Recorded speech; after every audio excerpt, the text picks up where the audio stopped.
not too bad otherwise. Okay. Yeah. I guess. Yeah. I guess I'm wary too because I woke up much earlier than normal this morning, and so I am tired, and so I think that tired is probably the right word, not wary. Yeah, that's true. That's true. Yeah. So I'm going to go to bed early tonight for sure. Yeah, I was a bit like that on Friday, I think it was. I was up at like, I don't know, some ridiculous hour. I woke up like 3 o'clock or something. So yeah, that's what mine this morning, 3. Well, Friday you had an excuse. It was full moon, wasn't it? Yeah, I think it was actually. Yeah, there was that eclipse or something, wasn't it? I think. I don't know. Remember the last time we chatted, I asked Suri when it was. So that's the only reason I know it was Friday.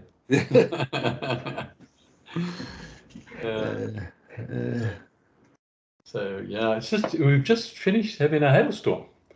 Really? Right now, yeah, about finished about 15 minutes ago. Was it very big?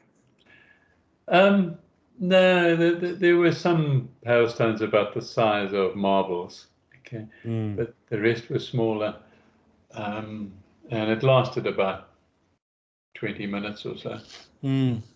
Was there any rain with it, or was it just the hail on its own? No, there was some rain, but yeah, there was a mixture of rain and hail. Yeah. Yeah, we've got wet weather coming in tonight, I think, apparently, for a few days. So. Yeah, ours was also predicted for tonight and tomorrow. So there was none predicted for now.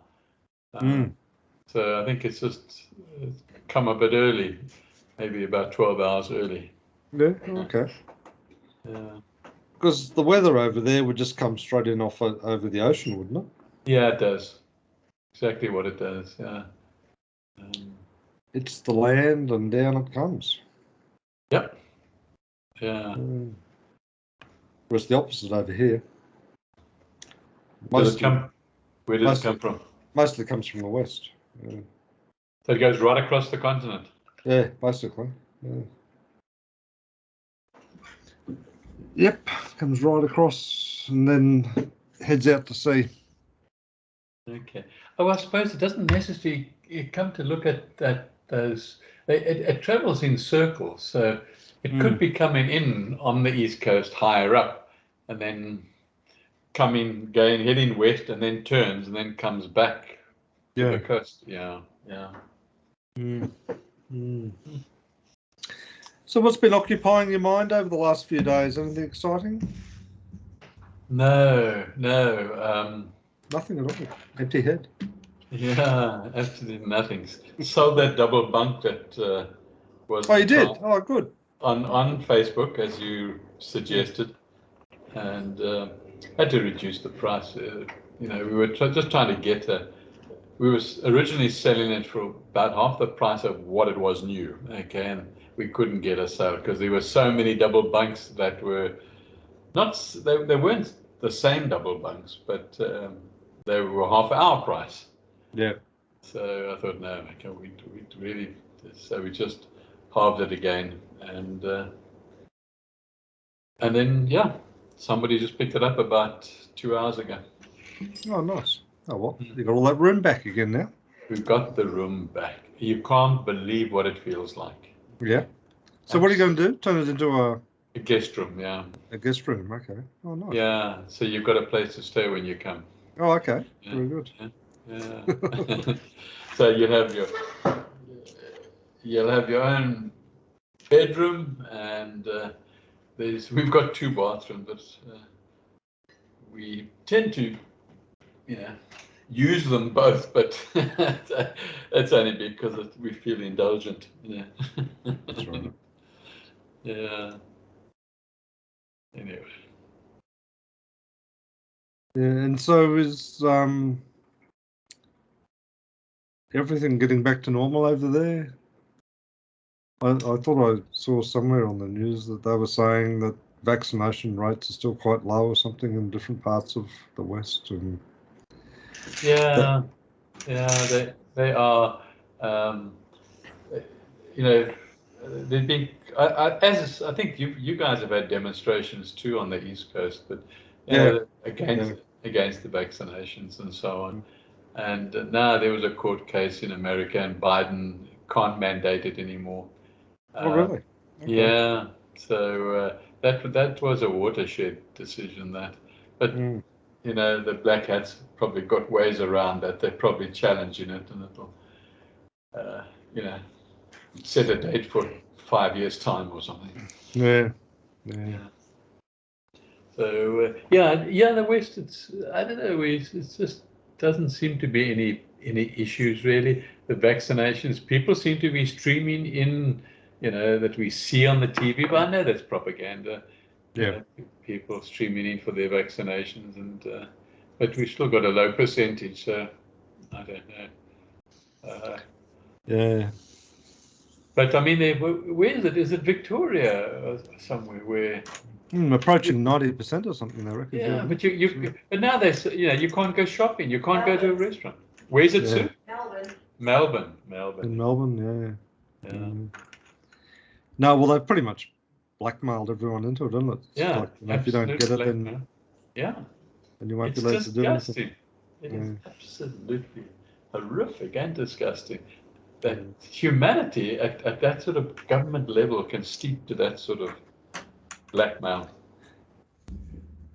Yeah, once they've got away with it once, so who knows what comes next, I guess. Yeah. I agree, but also, you know, one also wonders who's been blackmailed. Okay. Yeah. Maybe the politicians themselves are being blackmailed. Could well be. Yeah, you know, we'll kill your children unless you do this. Well, there's certainly been a lot of death threats flying around over here, apparently, aimed at politicians and others. So yeah. I don't know. We'll just have to wait and see. Anyway, not worth talking about. My plants are looking good, and my herbs are looking good. Absolutely. Yes, far more important. Yeah, than world blackmail. And are your class attendances okay and everything? No, they've stayed much the same. They haven't increased. And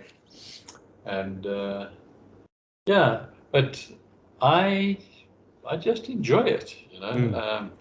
I've said to Sue, we won't ask each other anymore what the class attendance was.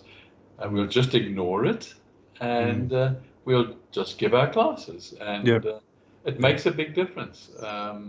I think you're right, actually, because it's about, you know, if you change the life of one or two people compared to, you know, others that turn up just to be entertained. I mean, big difference. Yes, it is. And with December coming up now, I've chucked out a couple of lessons that, you know, I really didn't enjoy doing. And for that, probably, who knows, that would, you know, which comes first, the hen or the chicken, or the egg. But so I did that without any discussions with Get Set Up. I just did it, presented my classes early for December, and they wanted certain things, certain Christmassy type. I gave them certain Christmassy type classes as well, and chucked out the things I didn't want, and brought in more of the sort of category that I do enjoy, and well, hopefully it's all gone through. It hasn't gone up yet onto the website, but didn't expect that until, because our deadline was only on tomorrow to have it submitted. So I just submitted it a few days early. Yeah. So hopefully that will all go up. I don't see why it won't. So yeah. And then that's December, June. So will that be, like, how long have you been doing that now? Is that the 12 months or? Yeah, the end of December is my 12 months.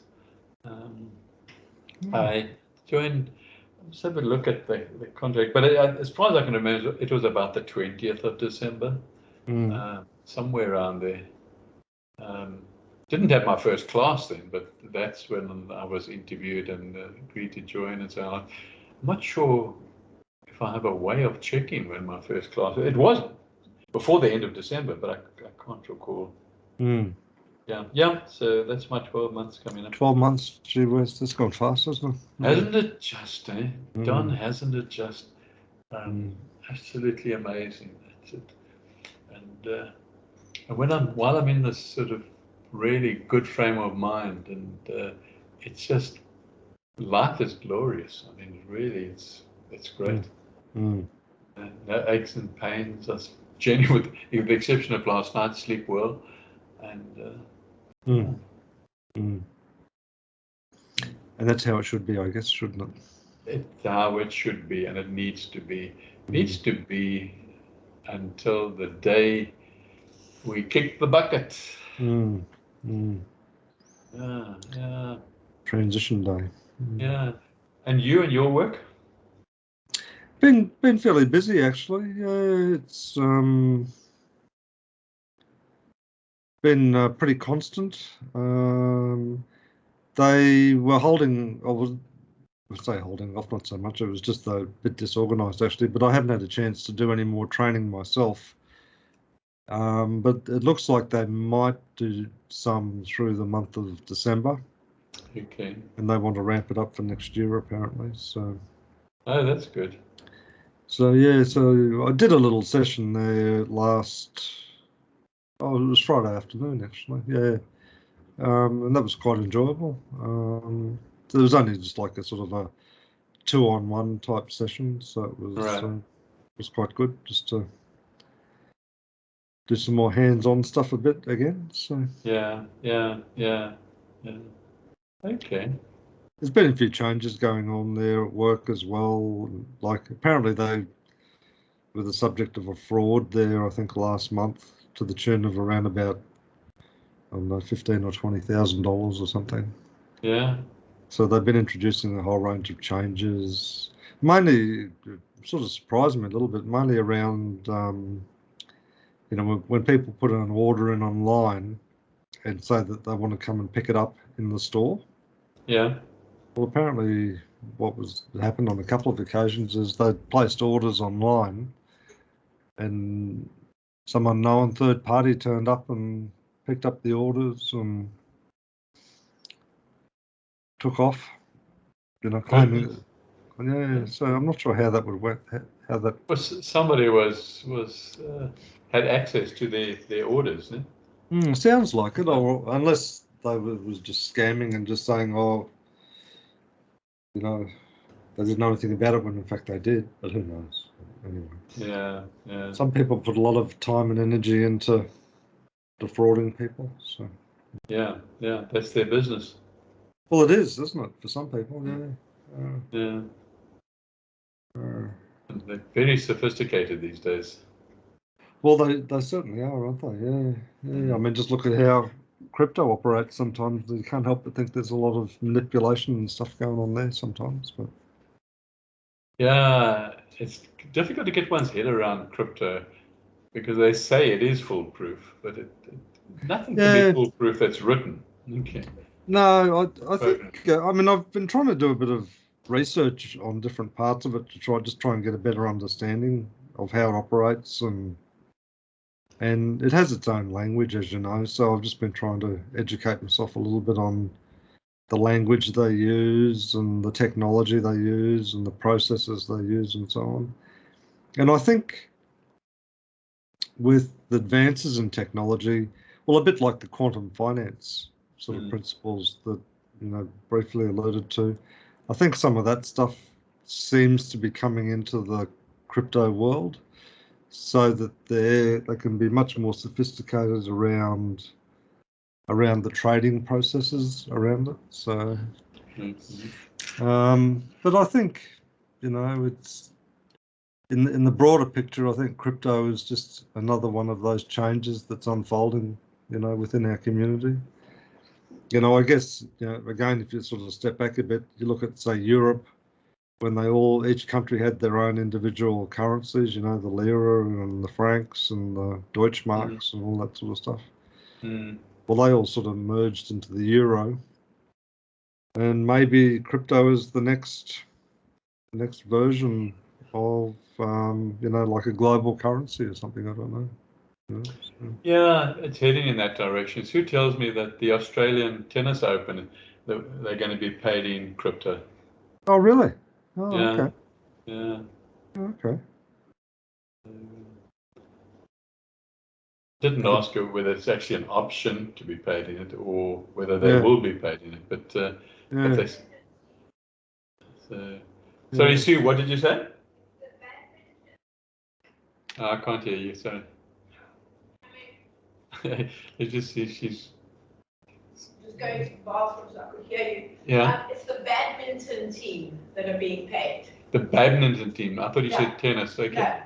The Australian national badminton team are being paid in crypto. Okay. And the whole team has accepted. The whole team has accepted. Okay, that's fine. Thank you. Okay. Yeah. I wonder what coin they're taking. Shuttle coin or something like that. So. Well, there's a Bitcoin. Isn't there a Bitcoin? I know there, but I mean, yeah, it was a few years ago where I invested some money in when it first came out because I also wanted to, you know, and I like to find out things from practical experience. I must actually see what it's worth now. I haven't been to look at it for 3 years. What sort of coin did you buy? Jeez, I can't remember the name of it. I've got it written down. I've got it all down somewhere, but I think I split it between 2 or 3. Yeah. But I don't know. I must go and have a look sometime. Maybe in December. I'll have a look.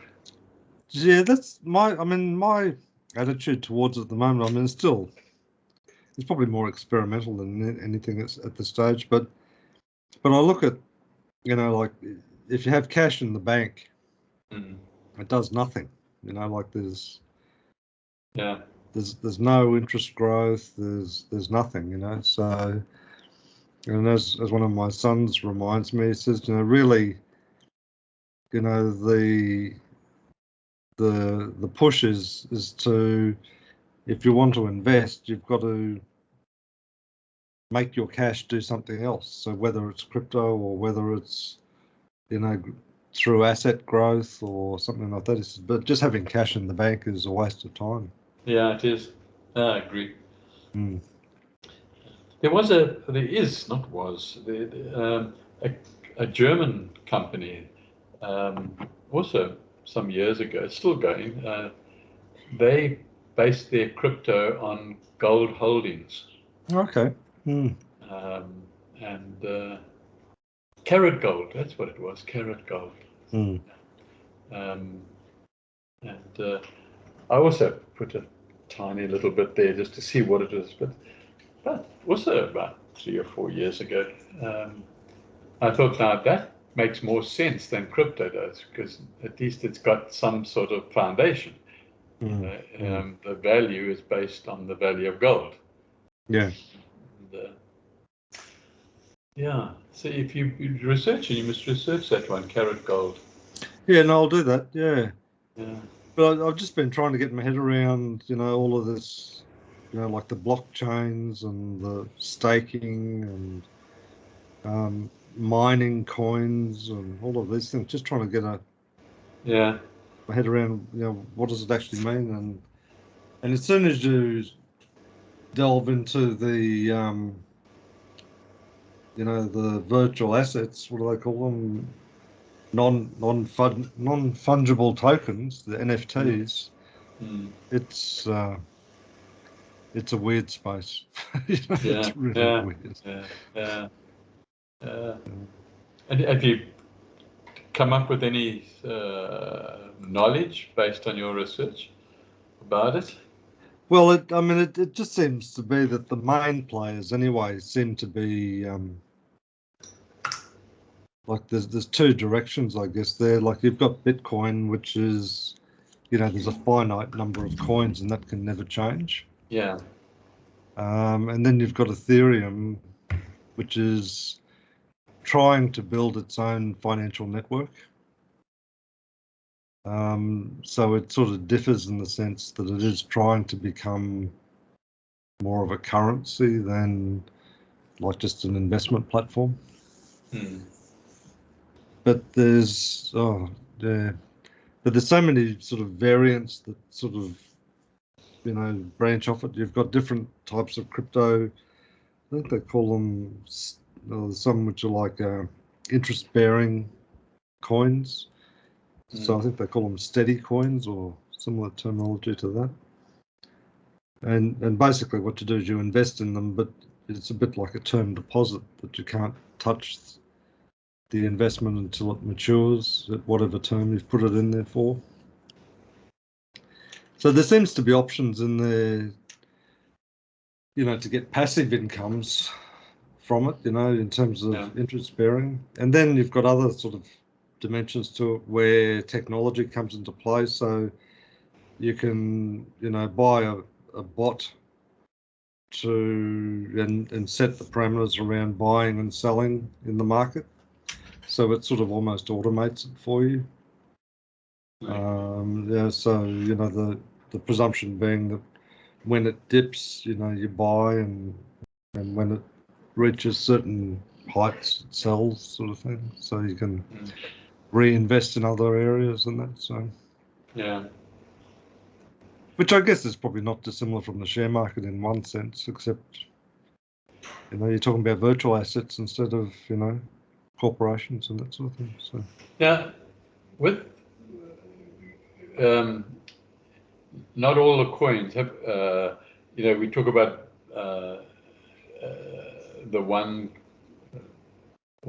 category of coins has a limited number of coins. Okay, have all those been sold? Yeah. Okay, so now the people So as more people want them, then it goes up. But what I was thinking is, who got the original money when they were sold? Well, I guess the creators, I guess, but but what they would have, what they would have paid for them or redeemed them for would have been much less than what it is now. I think I was looking there. I think again it was one of my sons. He was sort of saying that from the inception of Bitcoin through to today, the rate of growth has been something like 66 million% or something. Yeah, no, I've read that as well. No, a big, and people who and wherever I read it, I saw the example. If you'd invested $100 or something back in those 15 years ago, you'd now be a millionaire. Okay. Well, and there's always those sort of stories, as there was in the share market with them too. Like, remember that if you'd bought an IBM share early in the piece, it was worth some astronomical amount of money, 20 years later or whatever as well. But and I think the world record in terms of size of investment versus yield, I think someone invested $8,000 US or something into one particular coin and harvested, I don't know, like $3 billion or something from it. So right, yeah. That's it's never really interested me. In fact, my entire life, I've never played the stock exchange in all 72 years of my life. Just hasn't interested me. Or the financial markets or anything like that. I'm the same, like my older son, he's made it his career now, but all of this looking at different ways of tax treatments and investing in this and investing in that. It's just I've had no energy for it at all. Yeah, I haven't either. Absolutely none. But like this nanonutrients that you voted, so you put a vote in for it. Now that to me has something that does interest me, because it's new technology in plant-based alternative healing. And Yeah. Now, I really want to support that. So that's something that I want to support. But financial markets is I've never wanted to support it, and I guess I won't in the future either. But Yeah, like I you, agree I'd with like what to you're saying, understand yeah. it. I'd like to understand it, and then that's it. Like I did with Bitcoin, but I can't say I understand it. But that's why No, I well, wanted that's to. right. And I think, like, there's probably a strong possibility that even within our lifetimes, that crypto will probably become mainstream, perhaps. Yeah. And we've got to become aware of it. We've got to know about it. Mm. And the more we understand, the better. That's right. Yeah. Yeah. And if for no other reason other than just trying to understand how it works and why it works and that sort of thing. But it does sort of intrigue me in a bit of a sense, in that it's certainly woven into the fabric of the metaverse that's evolving. There's no doubt about that whatsoever. Yeah. And in one sense, I was thinking about one of our conversations in recent times. We were talking about, the eating of the apple. Was forbidden fruit. The forbidden fruit, but also, wanting to get knowledge. And really, I guess in one sense, that eating of the apple occurs every day, because the wanting to dissect and understand and, the whole of the universe, in one sense from a scientific perspective, and also, how people want to understand things so that it makes sense in terms of their own world, is all about eating the forbidden fruit, because the flip side of that coin, or maybe two ways to describe it, is that the small person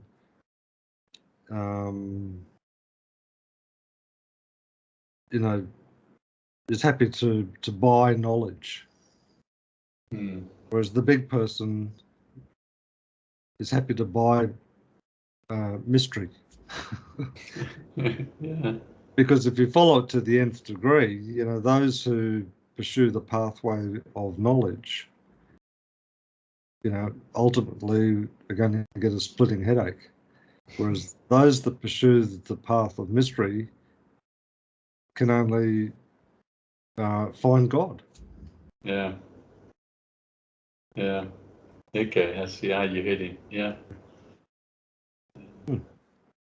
Because I mean, in one sense, you can't know God, as the creator. So in that sense, it will always be a mystery. But if you pursue the mystery, which doesn't imply that you try to understand it, but you just pursue the mystery, then it can only lead you to that end. Whereas if you pursue knowledge, where does it take you to? Takes you to this three-dimensional hologram that the knowledge is limited to. Yeah, so it's like a dog chasing its tail. Yeah. Or the snake eating its tail. So then, if you sort of say, well, okay, if that's the if that's the truth about the options going forward to each and every one of us, obviously, like the Zuckerbergs and some big tech have decided that the way to understanding, if you can't achieve it in the natural universe, then create your own. Yeah. Artificial universe. Yeah. And so in that sense, they're trying to play God. Yeah. But I guess they always have been, because of the control that they enjoy over mankind and society. But it has to come to an end at some point, you know, because I think one of the natural laws, whether you're good or evil or heavenly or satanic, is that the pendulum only swings so far. Okay, and by its very nature of swinging to the extreme, it has to stop and come back. It can't keep on going because it's a pendulum. Okay, it has a particular central point that it's attached to, which is God. Okay, and so it's swinging down in the three-dimensional world towards Satanism and other horrific things that we are talking about as far as trying to create new dimensions and torturing children and all those sort of things. The pendulum must swing. The pendulum must come back, and everything was, is, and will be created by the Creator. Okay, and you know, we're getting certainly a glimpse of it. You know, and I don't think there's any harm in trying to understand quantum physics, because that's just what we're made up of. So I don't think that's really the forbidden apple when one sort of looks at what's happening with science in that direction.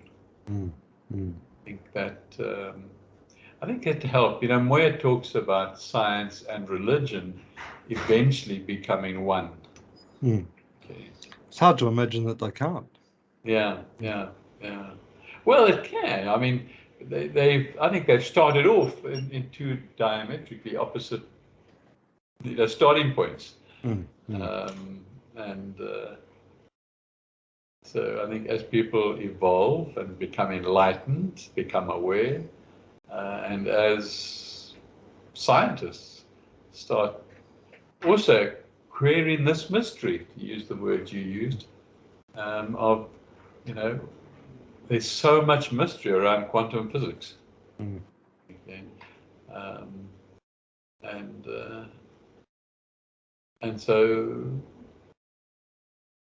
the scientists are also following mystery, those sort of scientists. I'd sort of postulate that as science changes its direction or comes across new learnings, you know, like previously I'd mentioned, you know, this idea of, you know, that science operates on a horizontal axis rather than a vertical axis. But when you start to look at things, even for the unscientific like ourselves, it's hard to escape the view that when you look at things from a vertical perspective,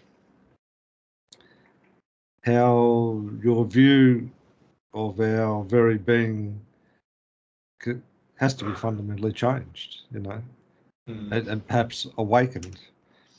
So, you know, and I suppose the logic trail behind it is that, you know, out of the hierarchy is that the higher levels of the hierarchy cannot exist without the lower levels. So in a practical sense, you know, that, you know, without cells, your body cannot exist. You know, and if you want to go back beyond the cells, you know, without electrons and protons, you know, the cells cannot exist. And you can follow that hierarchy right up to, you know, galaxies and superclusters and whatever, is that, you know, that along that hierarchy, that vertical hierarchy, you know, along that chain, you could argue that, you know, without humans, anything above it cannot exist. And from a scientific perspective, you know, like humans exist, but science already tells us that, you know, through the fertilization of the egg and through the embryo development, that the stages of that embryo development, like in the early stages, you know, the embryo has the gills of a fish, you know, and lives in a saline solution and does all of these transformations, you know, through that 9 months in the womb. So even that would suggest, from a scientific perspective, that from an evolutionary point of view, that evolution from single cell life forms through to the human being, that evolution happens in a 9-month period with every pregnancy. So those billions of years of evolution, or millions of years, or however many it's been, is compressed down into a 9-month period, you know, for the development of a human being. Yeah. So if you think about it in a vertical sense, then take a scientific inquiry based on that vertical sense, is that what exists now can only exist because of the lowest parts of the hierarchy and up. As soon as that chain is broken, then it ceases to exist. As with the pregnancy.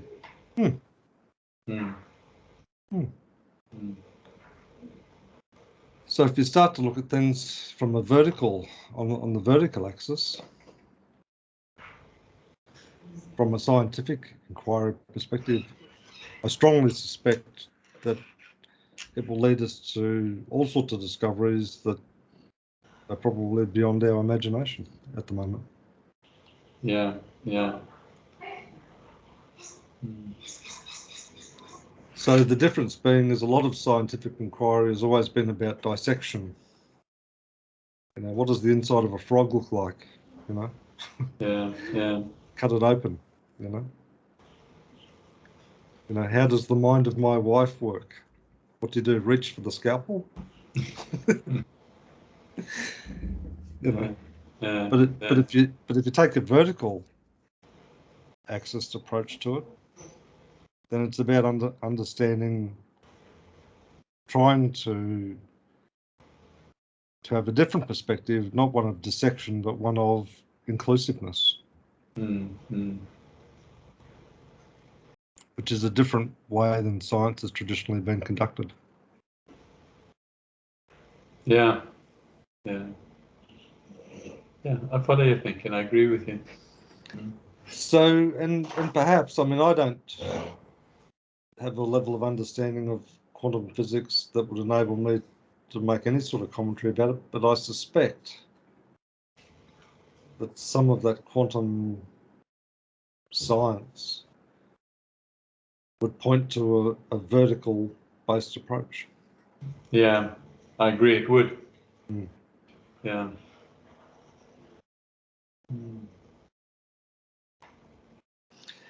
And so when you take that approach and then you sort of reflect on, or say for example you've been contemplating, you know, the vertical hierarchy, so you know what I call the hierarchy of heaven and earth, and then turn on the 6 o'clock news, and you think to yourself, my goodness, where's all this insanity come from? Yeah. What is it that people are not seeing here? You know? Why are we attacking ourselves like this? You know? You know, we would point to someone who was there self-harming, like cutting their arms and their legs with a razor blade, and think, oh my goodness, what's the matter with that person? But from a humanity perspective, are we any different? Yeah.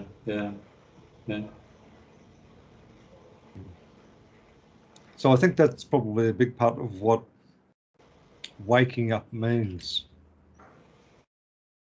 is seeing the folly of and perhaps the untruth of, you know, what we've been led to believe is to be okay.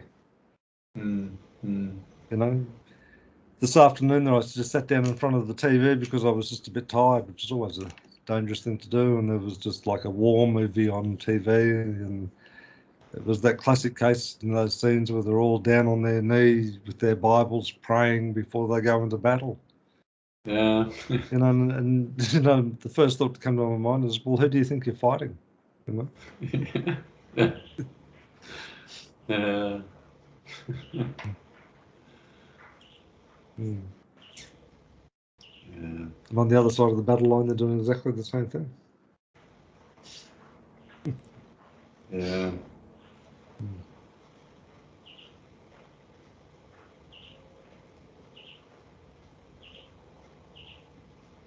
So, what do you think the world would look like if there was a, well, not if, when there's a broad scale awakening?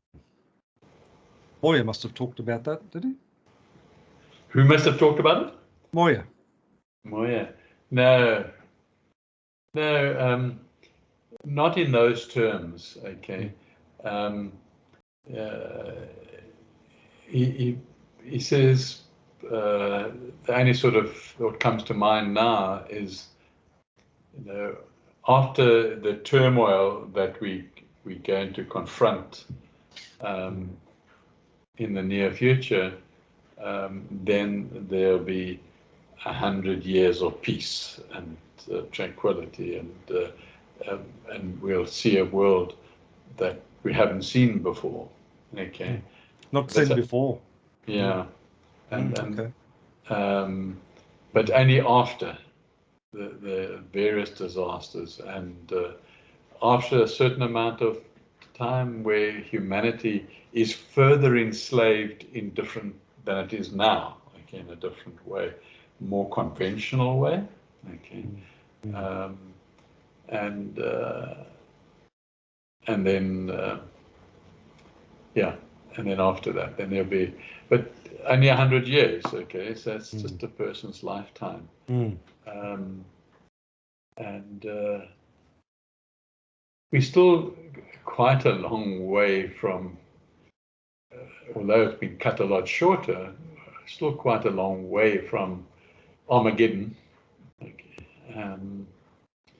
And this particular age, we've only just started this final age. Okay.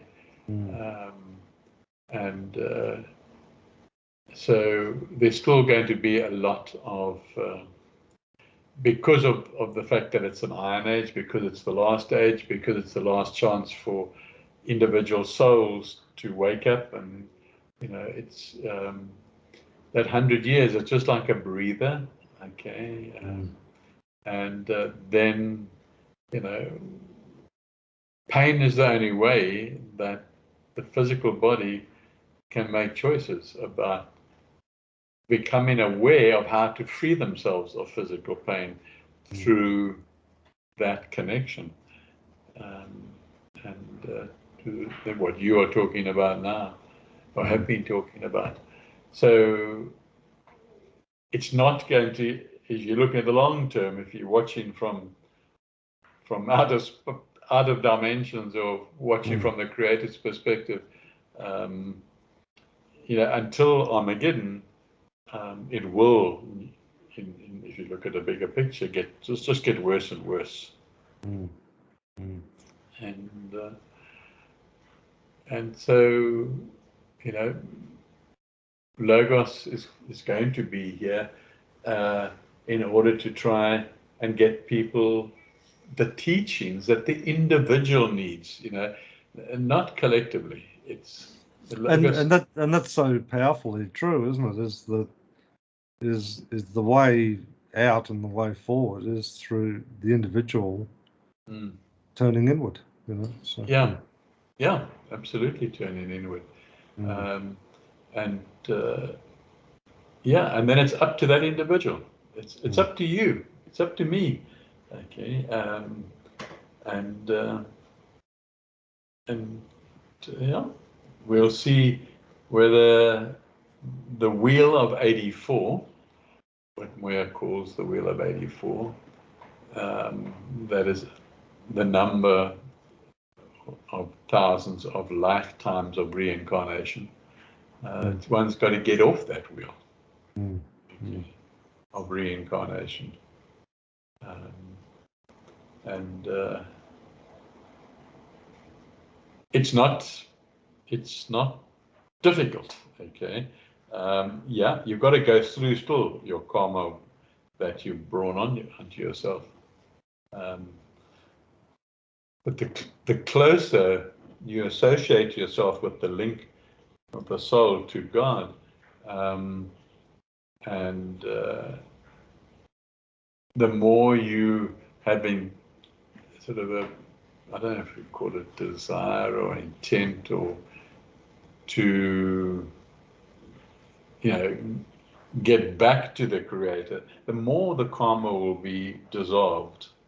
Okay? And you won't necessarily have to experience it. Okay? Or it'll be just in a more of a come and gone type process. So yeah, well, it talks a lot about that sort of thing, but it always comes back to this last fact. It's up to the individual. Okay, you can experience all the pain that's going to happen on Earth and be part of it, or you can be here and not actually experience it. So, and I know exactly what he means because of a tiny little bit of experience I've had, but it's still, the bigger picture is still difficult to comprehend. Well, myself in the bigger picture, you'd say. So, yeah.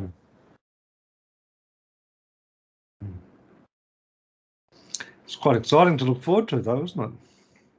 I was thinking the exact same thing at this moment. I was thinking, I have no fear of the future. Okay, we talk about climate change, and we talk about wars, and we talk about satanic things happening. Okay,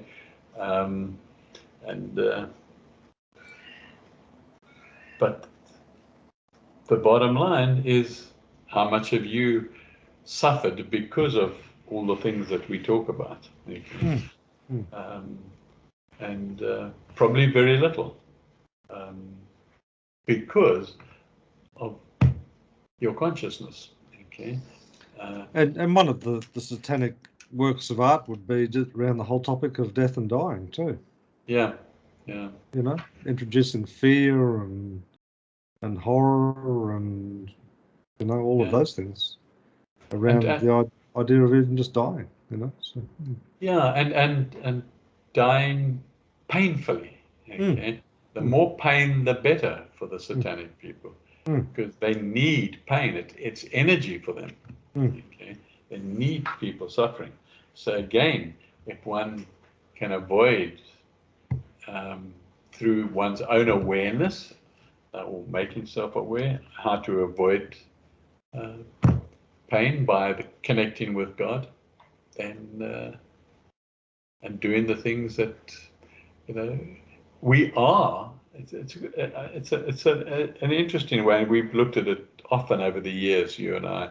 We are God. Okay, but possibly at this stage, just a dormant version, or just a slight awakening of who we truly are. Okay, and that so as we awaken, then these things won't happen to God. Okay, because they're happening so that people can come to Him and become aware. That's all. Well, I think so too, because as part of that awakening is that there's the realization that you're not your body and that you're also not your mind. Where does suffering occur? In the body and in the mind. They're the only two sources of suffering. But you experience the feelings of pain and that suffering. Okay. So you've been gifted, I think, with a physical body, and so you look after it, don't abuse it, because it's carrying the soul. Mm. It's carrying God. Mm. Okay, Mm. in a certain sense, and so now look after that body, look after that mind. Okay, and help other people look after it as well. Okay, because that pure making other people aware or helping them, that is God at work. Mm. Mm. So yeah.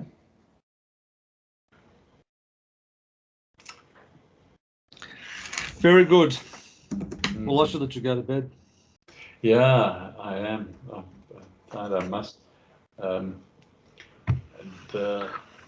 yeah, I think it's a good place to stop. You're right. Yeah. Sounds And good. yeah, man, I hope you stop being wary. Weary? No, yeah, well, that's right. You know, I mean, it doesn't slow me down to any great extent, but I also need to be mindful that rest is important and recovery is important and healing is important. So allowing time for that to happen too. Yeah, definitely. Absolutely, definitely. Allowing time. Mm. Yeah. And also, you know, I don't know if you are in any way like I am. I find that I don't enjoy monotonous, repetitive habits within my own lifestyle. Okay, I like to try something different, do something different. You know, get up at a different time, do something different. You know, go to walk. Let's walk a different way today. You know, and always wanting to do that. I don't know. Well, I just think there's a trap that the monotonous repetition of the same doesn't make you aware. I think of. I've talked for myself now, not for you. Okay. You know, so you know, even if I'm driving from A to B, if I could go a different way today, just to see the part of the world I haven't seen before, you know. Exactly. Yeah. And so, for me, I find that there's some energizing that. Otherwise, one begets a bit monotonous, a bit weary, because life then becomes repetitive. So, anyway, that was just a parting. I hear you. Good. Okay. Very good. Okay, Don. Thanks a lot, man. No worries. Talk to you next week. Okay. Okay. Bye. Keep well. Bye.